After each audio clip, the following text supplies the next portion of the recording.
Ada yang berpendapat lain?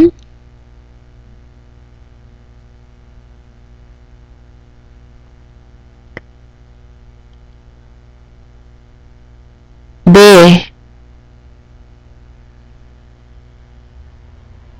Oke. Sebenarnya, iya benar Mbak Desi. Sebenarnya sih semua laporan ini, tahunan, keuangan, omset, kerugian itu benar. Itu kan berupa informasi. Kita mau ngasih tahuin ya mengenai keadaan perusahaan misalnya. Cuman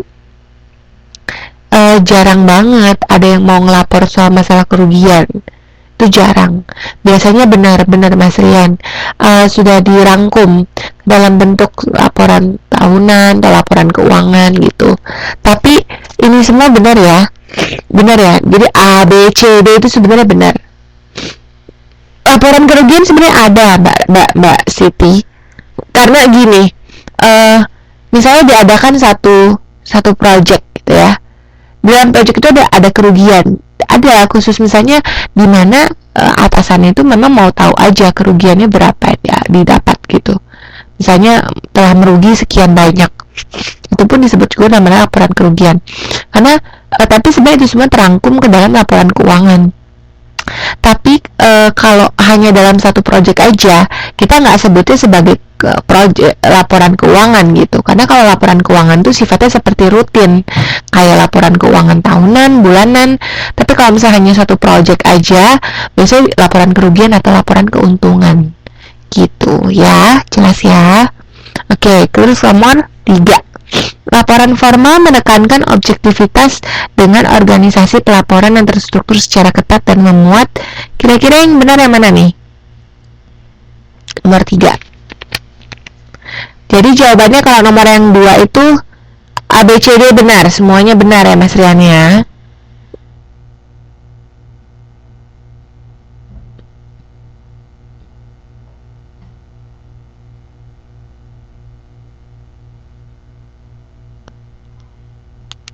Ada yang jawab selain yang A?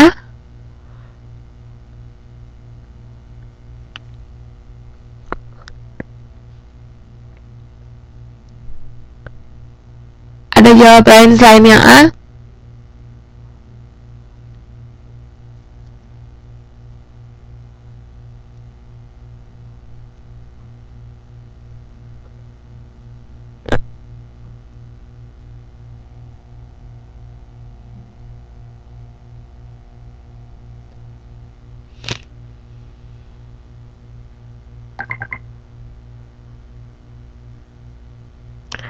Oke, betul.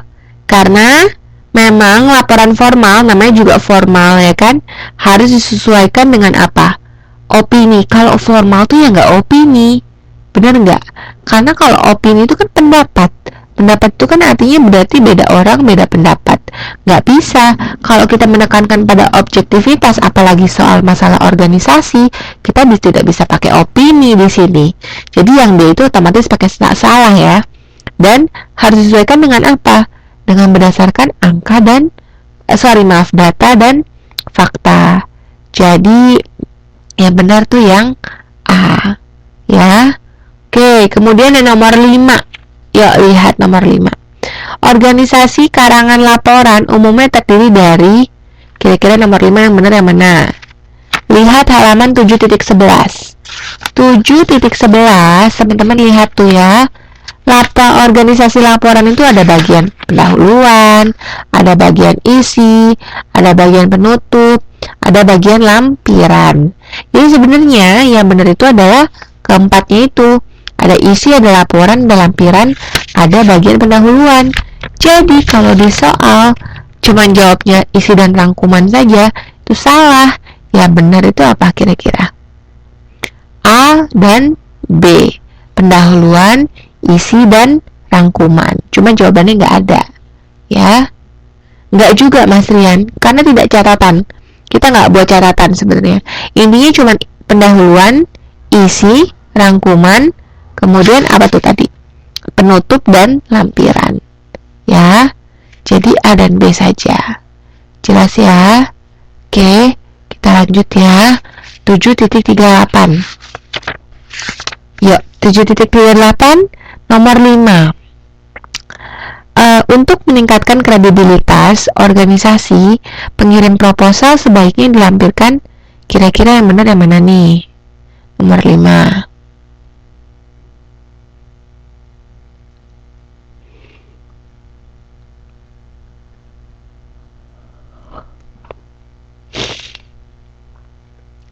Gimana?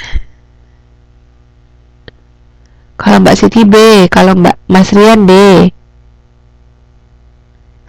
Kalau semuanya salah, yang benar yang mana, Mas Rian?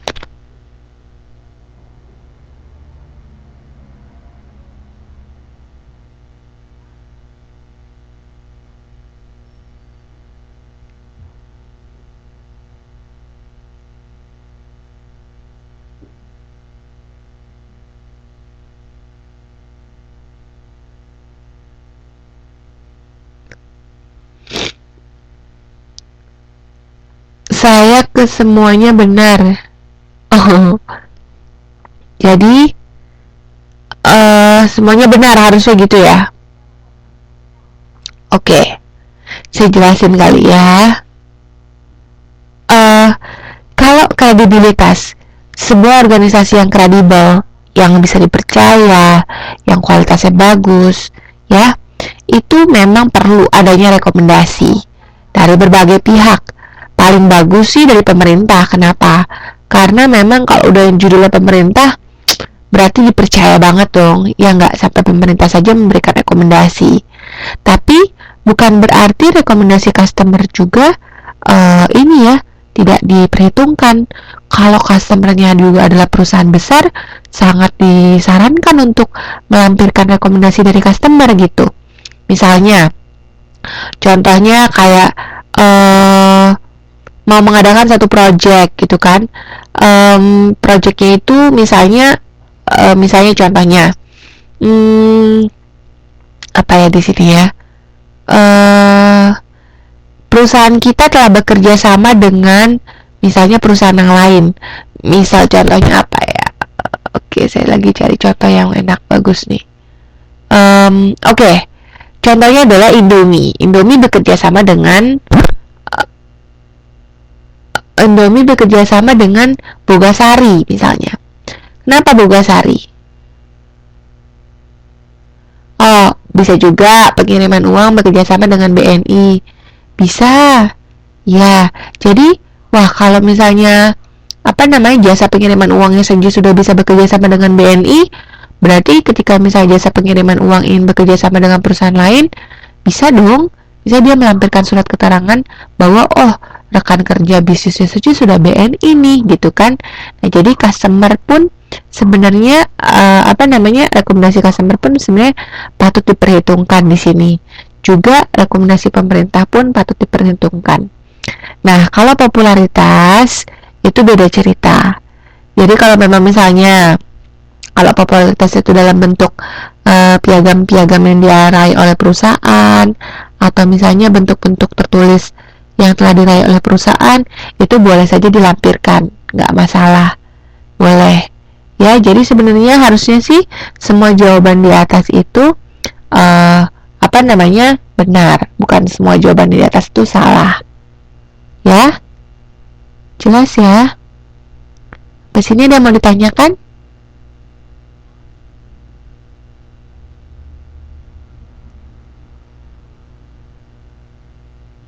Oke, jelas ya. Nah, saya lanjut lagi yang uh,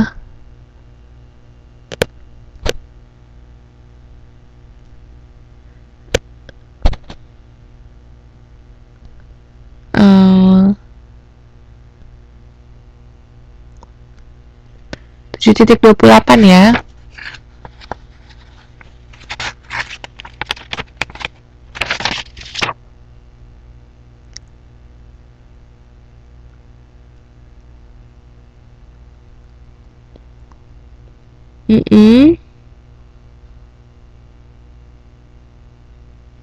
Paragraf mana Mbak Siti?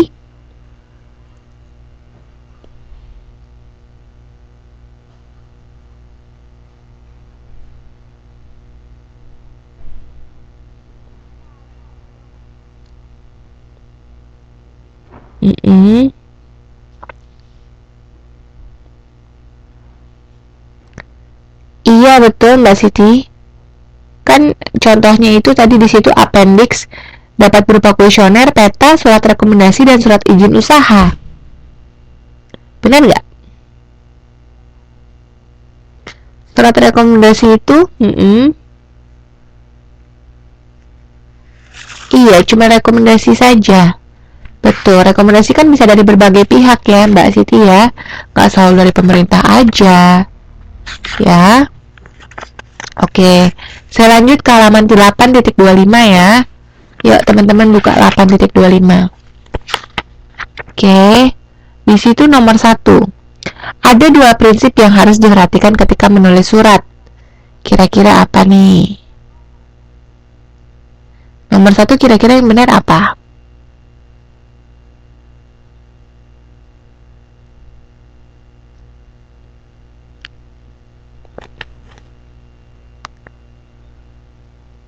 Ada yang menjawab lain?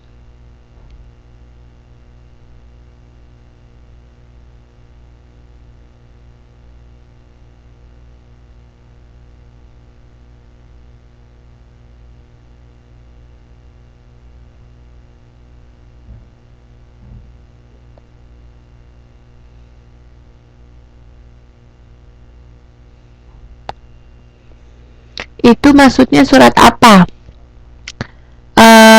Surat apapun mas. Kira-kira yang secara general aja, yang paling umum aja. Yang benar yang mana ayo?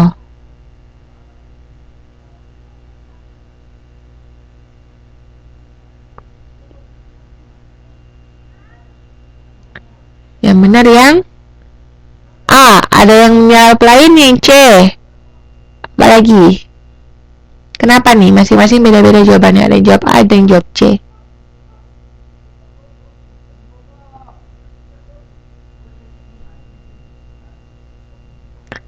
Itu yang A ada di rangkuman.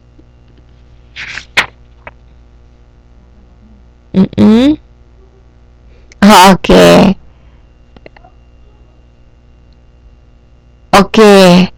Iya, betul. Jawabannya ya A ya. Kenapa? Secara logikanya aja deh. Sebenarnya bukannya simpati itu tidak boleh. Tetapi gini, ketika kita menulis surat itu tidak selalu berupa simpati. Simpati itu kan lebih kayak saya bersimpati terhadap apa yang dirasakan oleh orang itu. Itu sebenarnya lebih ke empati namanya. Ya. Jadi kita harus punya empati, dan secara general ya pasti dong kita juga harus mengorganisasikan pesan dengan baik gitu. Jadi organisasi pesannya harus dengan baik dan benar, dan kita menempatkan diri sebagai orang yang akan menerima pesan tersebut gitu. Kita juga nggak mau dong misalnya kita menerima pesan yang sifatnya kata-katanya kasar. Nah, jadi kita juga kalau membuat pesan jangan pakai kata-kata yang kasar. Jelas ya, jadi nomor 1 jawabannya yang A. Oke ya. Kita lanjut ke 8.41. 8.41. Oke, 8.41 itu nomor 1. Ya kan? Penyampaian pesan secara lisan dengan menggunakan alat bantu audiovisual dalam kegiatan komunikasi bisnis terjadi pada level kelompok.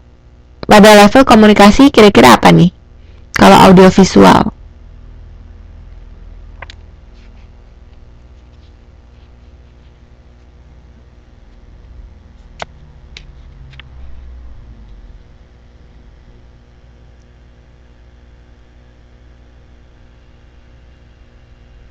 Yang B, kelompok. Kalau yang lain jawabnya apa?